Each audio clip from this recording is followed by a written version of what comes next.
Selamat malam para pendengar setia di seluruh Indonesia di Dongeng Aki Rukman. Selamat mendengarkan dan tetap merdeka.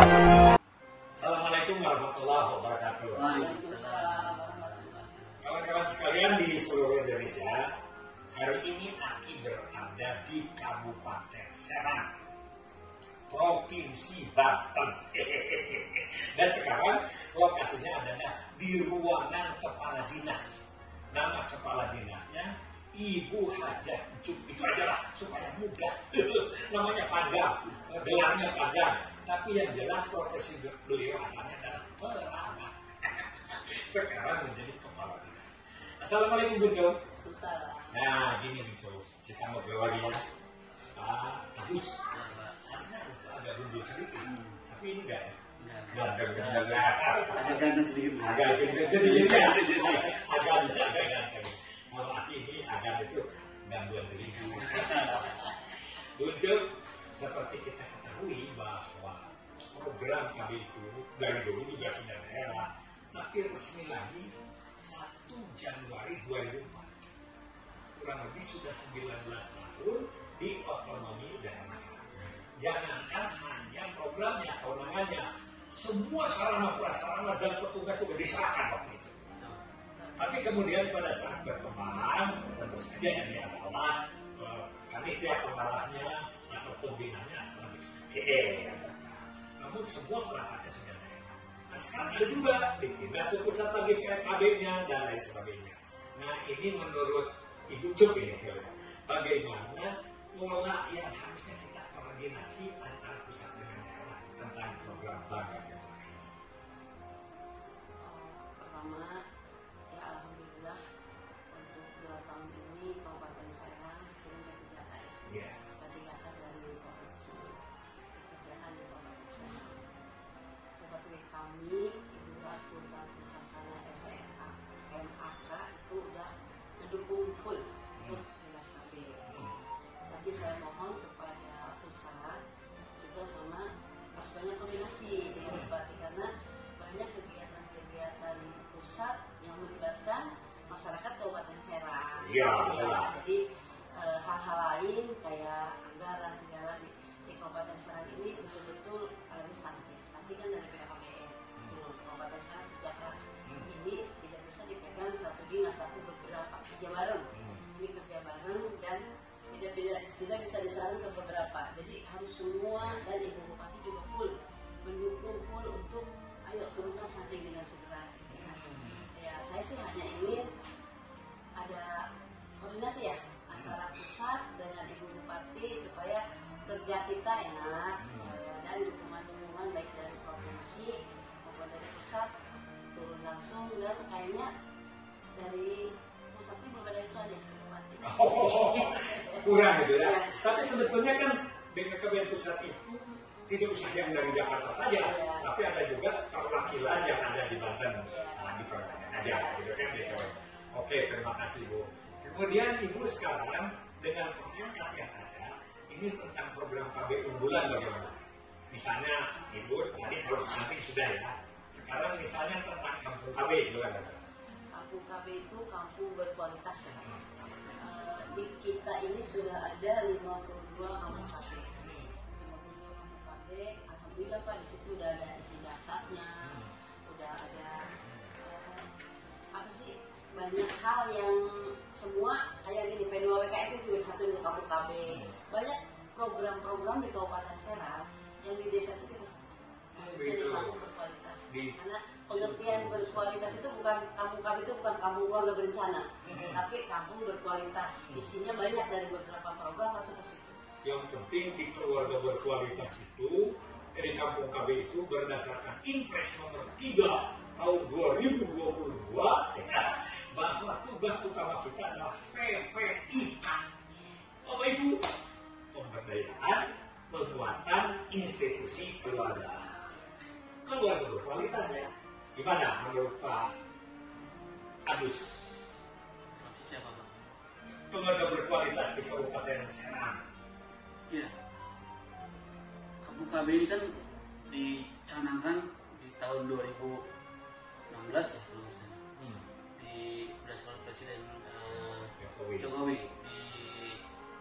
Cirebon pencanangannya. Sebelum itu di mana kamu kemarin?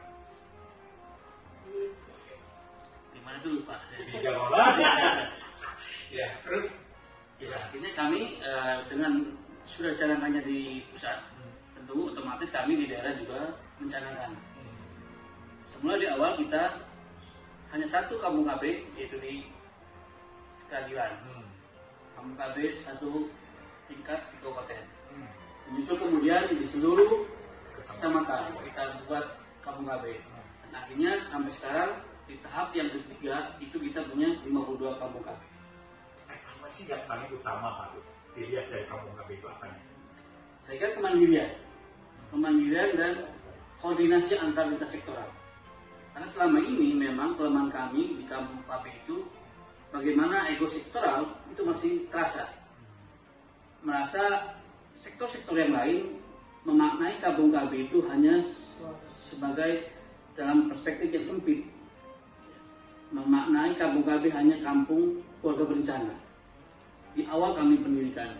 Itulah makanya kami mungkin dari pusat juga berubah nomenklatur kampung KB yang dari kampung keluarga berencana menjadi kampung keluarga berkualitas. Karena memang itu mungkin sebagai respon ya pusat terhadap keluhan-keluhan di kabupaten kota, di desa, bahwa kampung KB sekarang itu tidak bergerak semula ya, hanya dimotori hanya oleh OPDKB ya, tetapi dalam pelaksanaan di lapangan lintas sektoral ini kurang berjalan secara maksimal. Kalau kampung KB itu bagaimana lintas sektor dari atas, kayaknya itu tuntas ya. Betul Pak? Tuntunan dari atas. Tuntunan dari atas. Sedangkan kampung KB yang diinginkan itu yang mana? Yang tumbuh dari Bawah. bawah. Sehingga kita itu akan peduli terhadap keluarga. Keluarganya apa? Jadi keluarga berkualitas itu kan keluarga yang dibentuk berdasarkan perkawinan sah, bercirikan 9. Lupa lucu lupa satu. Sehat, sejahtera, sehat, maju, mandiri, berwawasan ke depan, punya anak ideal, bertanggung jawab, harmonis, dan bertakwa kepada Tuhan Yang Maha Esa. Oke. Nah sekarang Pak Agus melaksanakan kampanye bangga kencana. Bangga itu apa? Pembangunan keluarga. Kan? Kencana tuh kependudukan dan keluarga berencana. Wah, luar biasa. Aduh, ada kan mau juru bicara ya. Sekarang bagaimana pola-pola KIE, pola-pola penyuluhan Bapak dari mulai tingkat kabupaten ke tingkat desa? Baik, terima kasih Pak Lukman.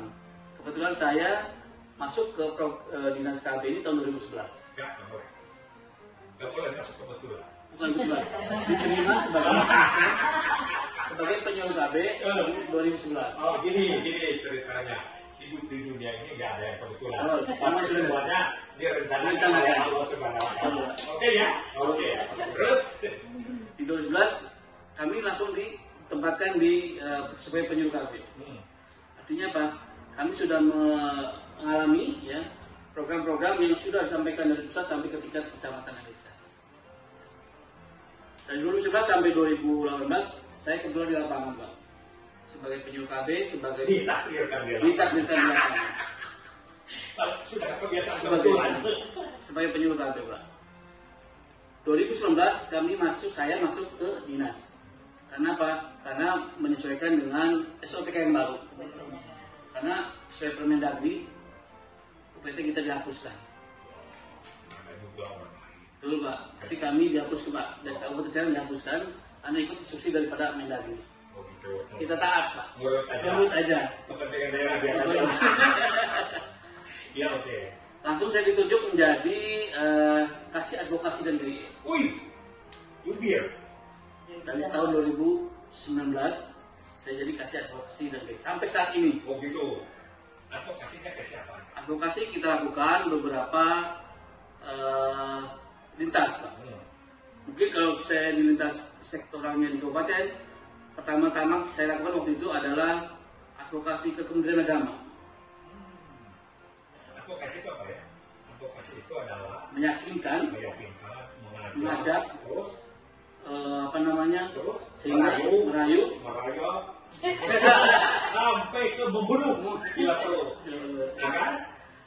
agar apa yang kita harapkan menjadi keputusan. Ya.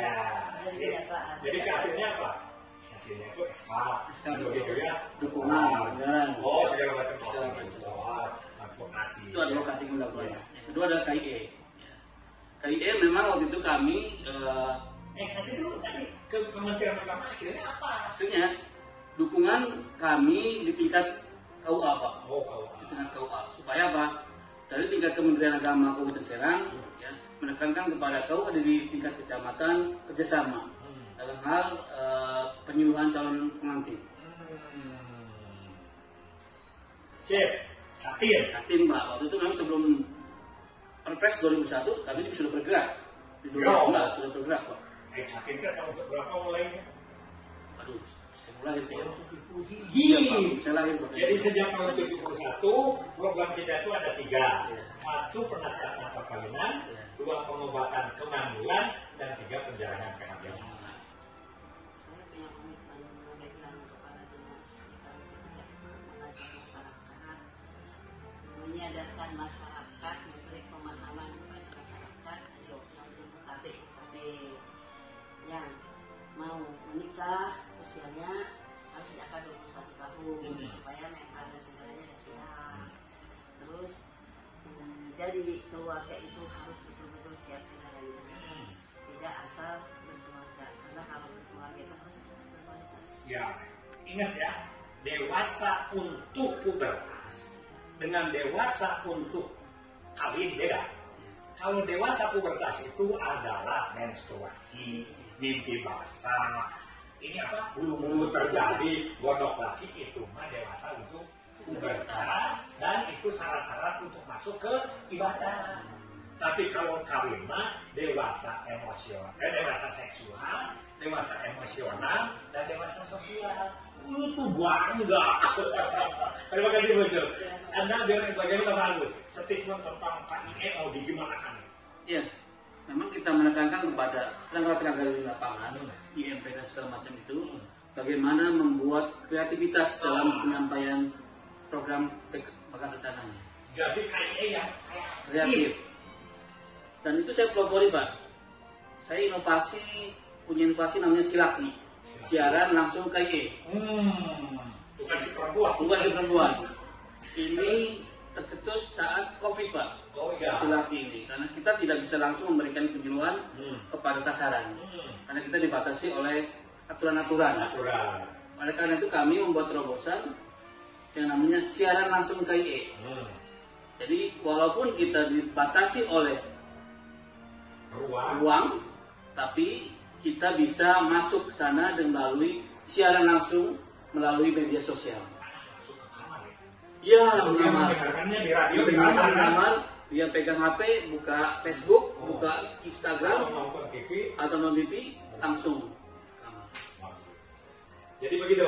Hanya satu saran saya, ya, berdasarkan obrolan tadi siang, ya, tingkatkan lagi ilmunya tuh para penyuluh ya. Betul, Pak. Mungkin agak lupa dikit. Agak lupa. Jadi nanti kalau makin bodoh aja, bagusnya yang dipecat jadi wakil bupati.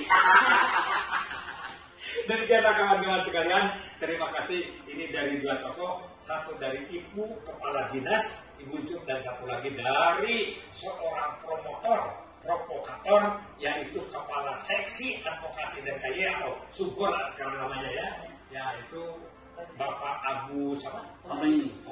Mudah-mudahan namanya sudah nama Pandeglang, nama Banten. Omaini. Wassalamualaikum warahmatullahi wabarakatuh. 2 ya.